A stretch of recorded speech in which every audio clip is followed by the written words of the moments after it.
welcome to House of Whimsical Terror. I'm Esther. I'm Mary. And we're coming to you today from Tucson, Arizona.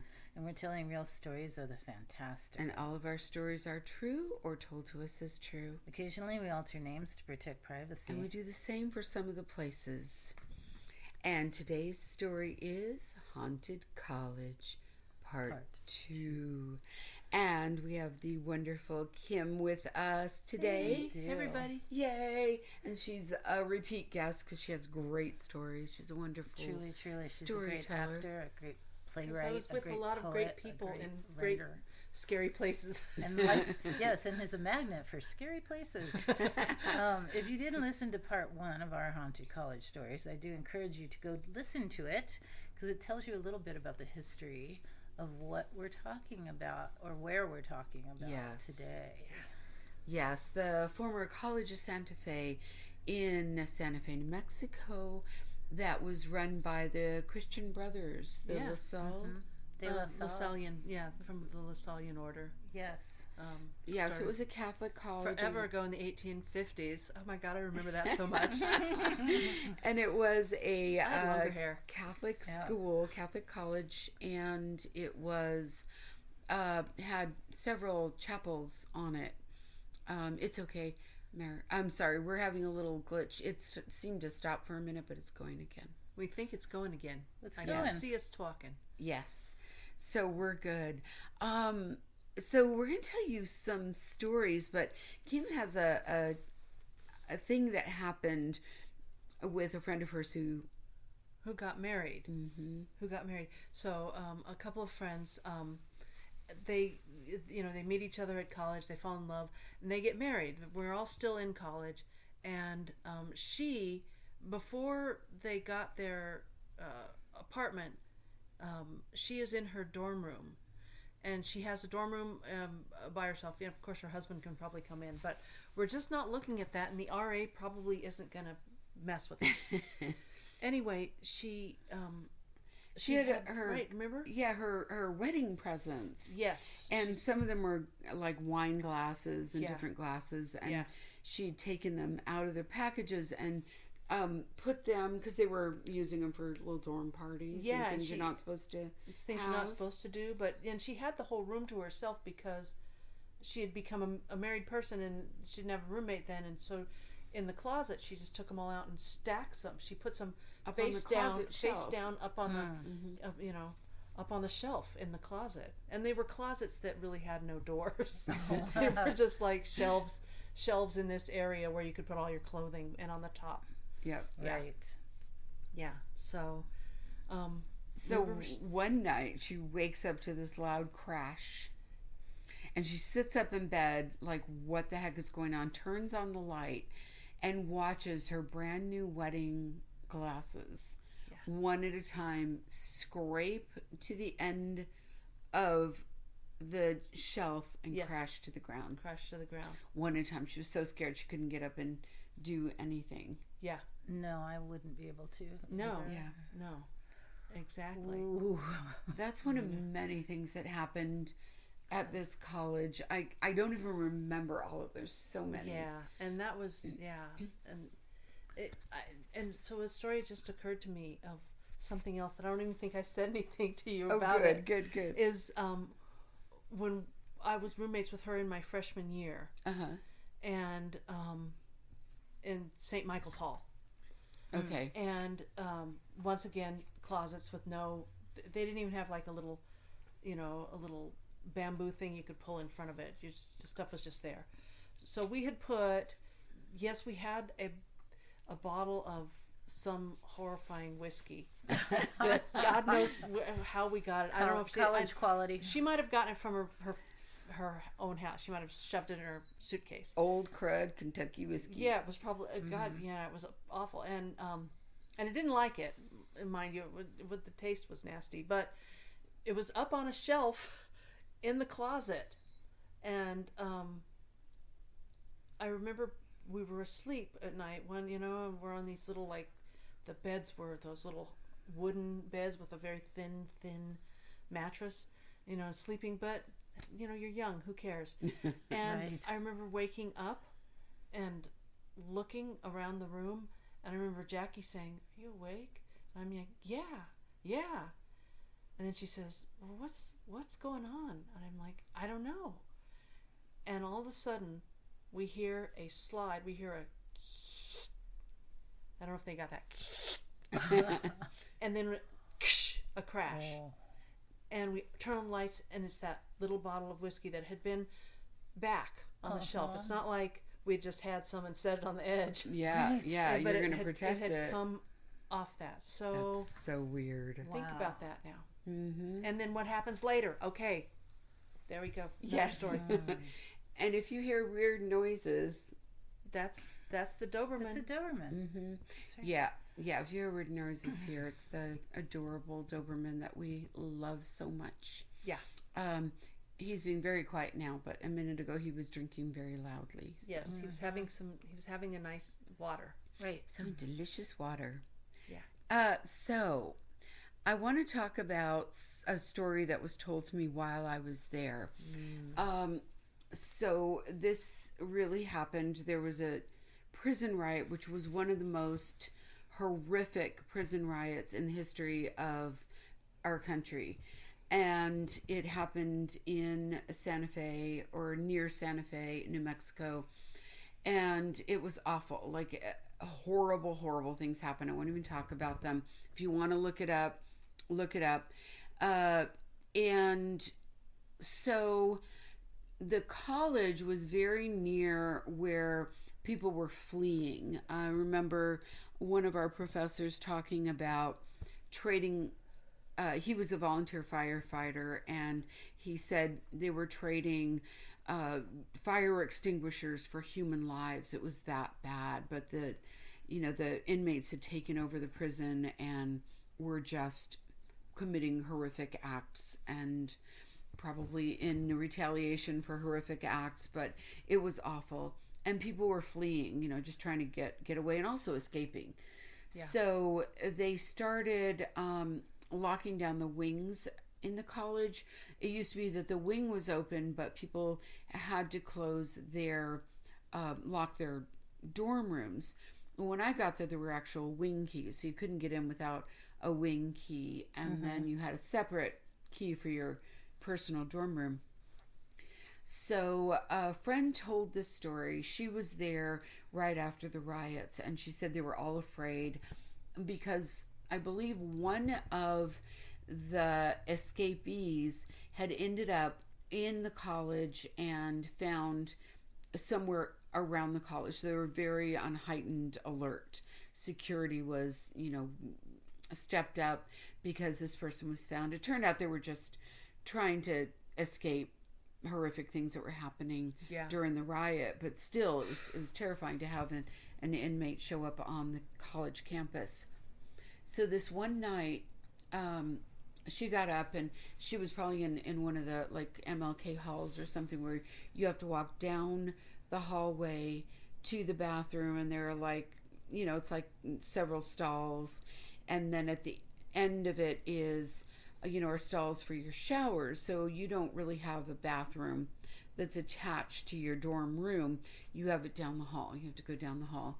So she was saying that she woke up and had to go to the bathroom. It was very quiet. Everyone was asleep. And she went into the bathroom and, was peeing or whatever people do at that time of night. Using the facilities.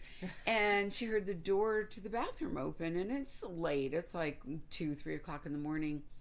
And someone come in and go into the stall next to her.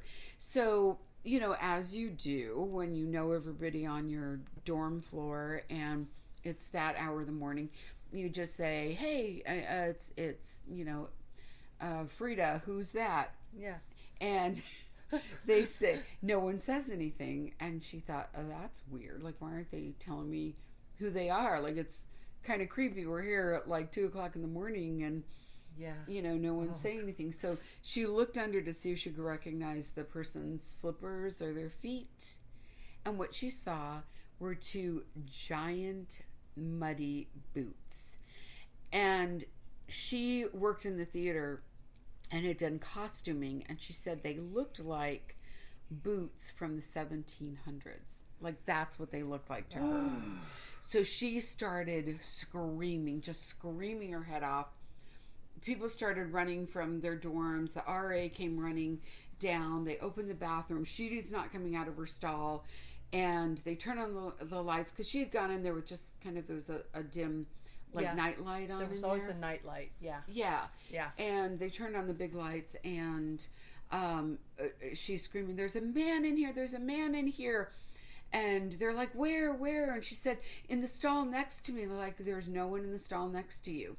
So she said, "Yes, he was just there. He was just there." So they let her out, and they all start looking in the bathroom. In the farthest shower stall are two giant muddy footprints that look like they're from giant muddy boots. But there's no one in the bathroom with her. Terrifying. Just the mud. Oh my God. And no one had, as they were all running in after she had screamed, they didn't see anybody running out. No, and she didn't hear. There was no anything. window in that bathroom. No, there wasn't. There wasn't. That's terrifying. Right? So, oh man. Yeah, so we have one more for this episode, and then you'll have to stay tuned for next week when we have more of this very haunted college in Santa Fe. I imagine all of Santa Fe is probably super haunted. Yeah, I would imagine. Think It's about like it. the oldest city in America or something. It's one of the oldest cities Oh, in really? America. It is one of the them. oldest. Yeah. Yeah. So I think Tucson's like the oldest inhabited location or something, but yes. Santa Fe is one of the oldest cities. Yeah. Yeah. Yeah. And Interesting. and of course the sacredness of the ground in New Mexico anyway. Yeah. New Mexico is an extraordinary place. True. It is. We It love our really New is. Mexico friends. We do. Do. Yeah, we have some great New Mexico friends, and they're also our listeners. Yes.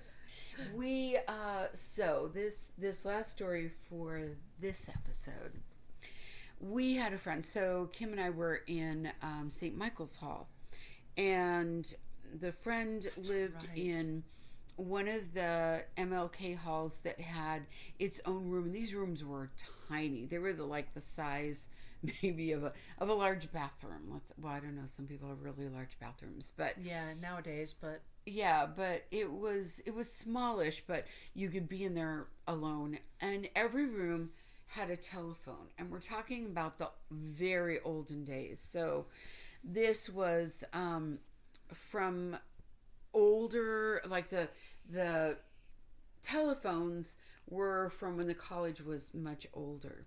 So it had.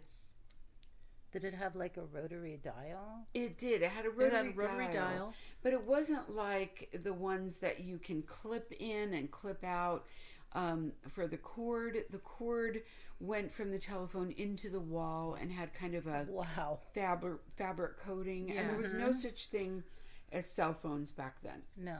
right. So Right. there was this, and it was attached deep in the wall. Yeah. Oh. Yeah. So it wasn't like you Wow. could clip it in and out. Like It was like a When we were young. 1940s type Yes. of. kinda, Wow. yeah. Probably. And it was an old black phone, that you kind of lift off the cradle. So we had made friends with her. She wasn't in the theater department like us, but she was in the nursing program and Yeah. seemed like kind of a no-nonsense kind of person. We really liked her. We didn't know her super well, and I don't remember how we ended up meeting her, but she came to us Yeah. one day. She showed up at our dorm room and she looked scared. Yeah. And so we're like, "Come in, what's wrong?" I thought she'd been attacked or something. She said, "I'm having this weird thing happen with my phone. Can I stay in your dorm room tonight? I'll sleep on the floor." We're like, "What? Like, that's bad." And we're like, "Yeah, come on in." So she came in and Kim asked her, "Do you feel like telling us what's Right. upsetting you?" Yeah, like, what's going on? What's going on? Right. And so she said, "My phone keeps ringing and I pick it up and there's like the sound of like the ocean or like a seashore. But I can also hear like someone breathing, like panting on the other end of the phone, and it's really creepy. and it keeps happening and happening. And so, I want my family to be able to reach me on the phone, but I can't. Like, I have to sleep. So I've been taking the phone off the cradle and putting it like beside the phone. So for those of you who are young, the olden day phones, if you took them off the cradle, someone calling you would get a thing called a busy signal, meaning that someone was talking on the phone, or the phone was taken off the hook, off the hook. You couldn't get through. Could not get through. It would just be a busy signal. So she took it off. No one could call. And she woke up because the phone was ringing and it was off the cradle. Yeah. Oh. So she picked it up again, and again she said she heard like the ocean sound, and then the breathing sound. Yeah. And it was just, it seemed endless. It was like no matter what she did, it would ring. And yep. So finally she went home that night, and that next day. She stayed with us for the night, went home, and a couple nights later she's knocking on our door again. Yeah. And we had gone over to her room too to kind of look. The phone seemed okay. It worked. Yeah, in the day when we tried to call someone, like, we'll call you stay here, I'll go over there, call. Yeah. So it was acting normal. Yeah. And then she shows up at our dorm room again a few nights later, and she's petrified. She's just looking, and this is like a nursing student we're into spooky stuff. Yeah. Right. She's not necessarily into spooky stuff, right? Yeah. She's definitely not into spooky stuff now. And we said, what happened? And she came in, she said, well, I called maintenance and I called the office, like the main office of the college. And she said, I told them that the phone kept ringing, and they said, well, there's, nothing we can do about it. Take your phone off the hook. And she said, I did that, but I want my family to be able to call.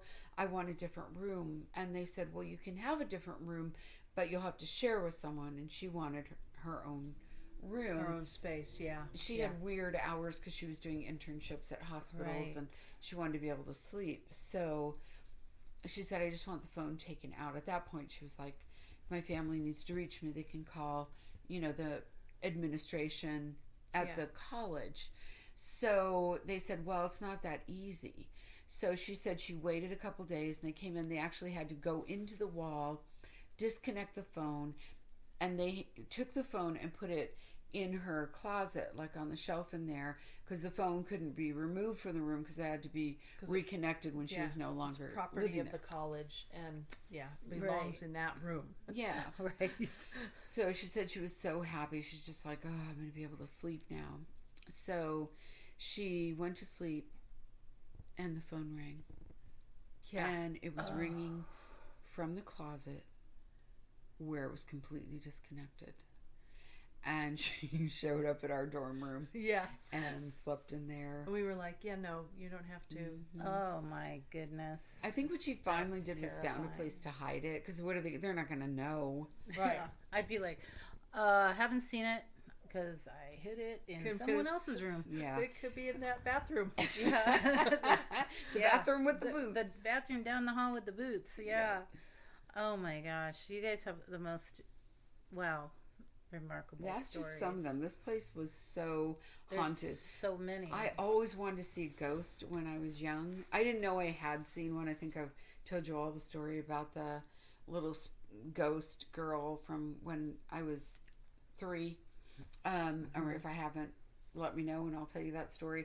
But I didn't know she was a ghost, and I'd always wanted to see a ghost. Right. And when I got to the College of Santa Fe, time after time, people would say, I was a skeptic when I got here. And I'm not a skeptic. I just wanted to see ghosts and hadn't.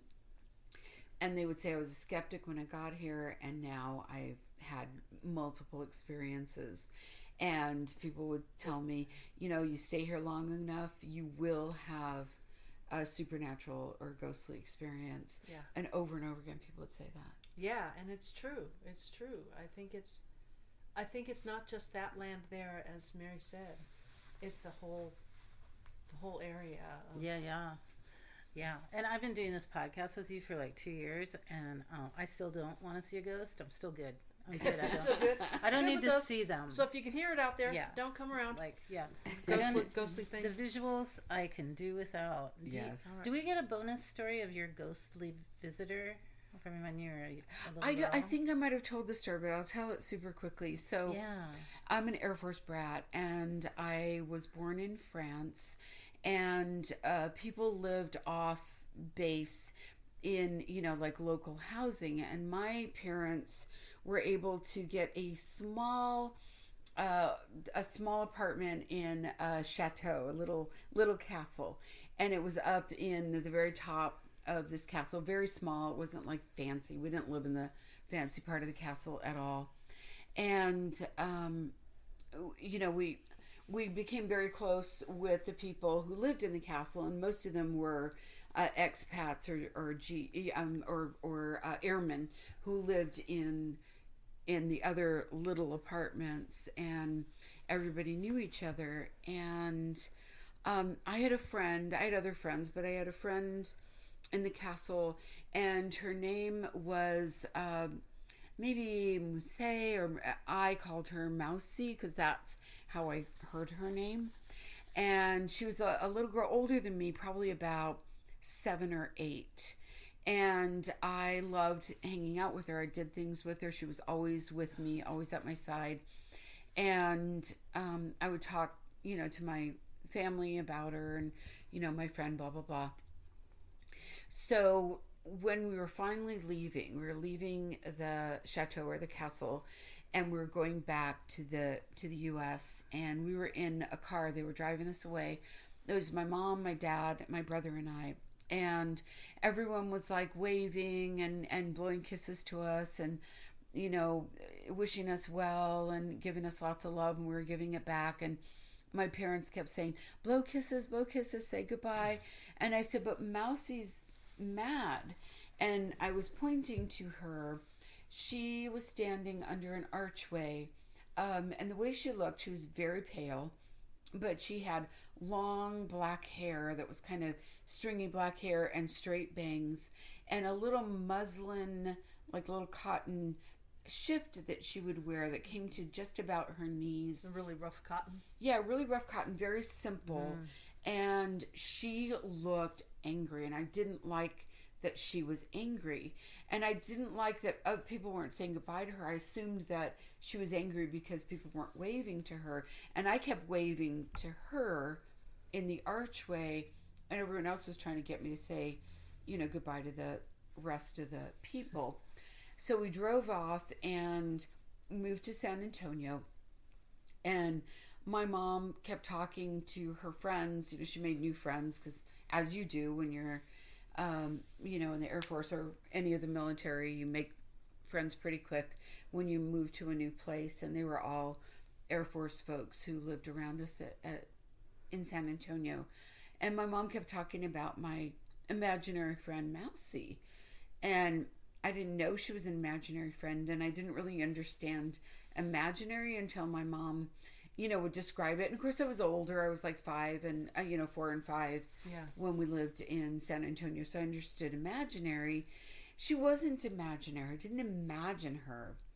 I started pretending that I had an imaginary friend later to like keep my brother off the swing next to me, or to get what I wanted. Oh no, Mousy's sitting there. I knew she wasn't there when I was making her up. Yeah, but I remember her from.